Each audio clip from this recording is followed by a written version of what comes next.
And Chicken Genius feels like buying Tesla stock tonight. He started to understand how toxic the cult is. There are obvious good ones like James Melmel. Oh, that's funny. He also likes Troy and Jason. I wonder if he will actually follow through. Probably not. I don't expect him to buy Tesla stock. But lately he has been commenting some bullish things about Tesla. It seems like this is a post from about a week ago. He was liking what he was seeing back then. I don't think he bought anything though. Elon Musk addressed the controversy why he's no longer following Sawyer, Merritt, and Omar. Don't post leaks of confidential information and expect me to follow. It was the email where Elon said, while some on executive staff are taking this seriously, most are not yet doing so. Now that email was already leaked by The Information. So Sawyer and Omar only amplify the message, they did not leak it. But the message is clear and it has been received. If you want to be on Elon's good side, never, ever, ever post any leaked information about Tesla, especially emails that Elon personally writes to the Tesla staff, even if these emails have already been leaked. Omar and Sawyer don't mind the unfollows. They will continue supporting Tesla, obviously, and Elon Musk. Omar also points out that he has been unfollowed maybe 3 or 4 times by Elon, so likely he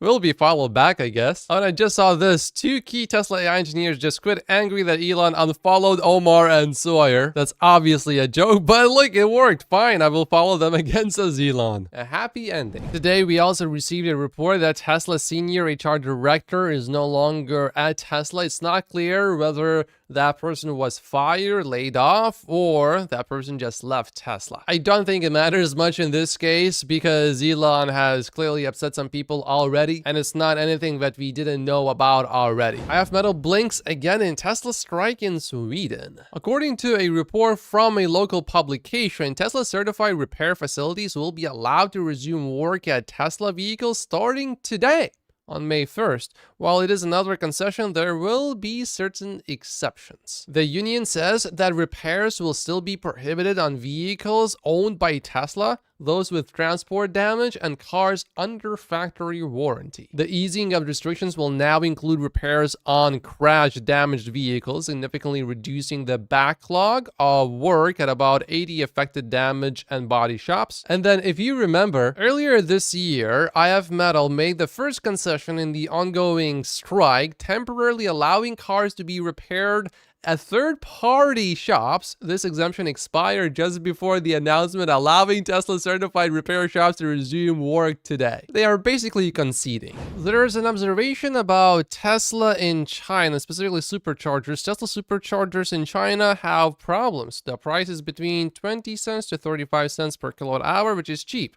But it is almost the most expensive option in China, which has led to a large number of Tesla owners choosing third-party fast charging options. Chris says the utilization rate of Tesla superchargers is extremely low in China. Secondly, many Chinese brands are building out fast charging stations on highways, but Tesla has not been doing so. Also, China doesn't really have V4 superchargers yet. Is that partially why Elon Musk supposedly laid off the entire supercharging team? Probably not. I think Tesla is thinking, well, if there are other good options for the Chinese customers in China already, how about we just focus a lot more on full self-driving right now? I also wonder if the local companies building out these superchargers, are they getting big government grants? Meaning they are able to build these networks out basically without making any money ever. And Tesla is not exactly in a business of never making a profit. Back to the US, Electric was told that Tesla backed out of 4 leases for upcoming supercharger locations in New York. These were new stations recently announced to address concerns with overcrowded supercharger stations in New York. There were some lines of people lining up for superchargers in New York, so this is not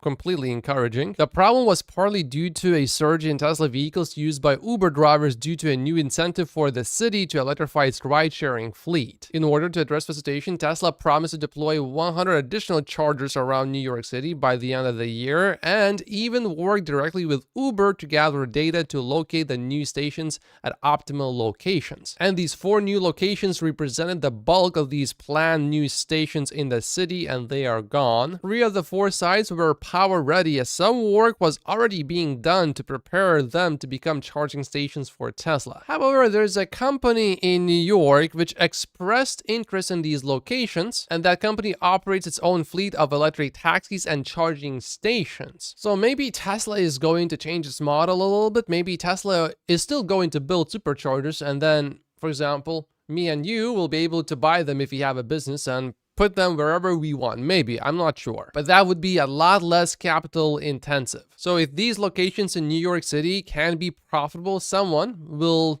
do that and take this deal from Tesla probably, if that's the new plan. I'm not sure.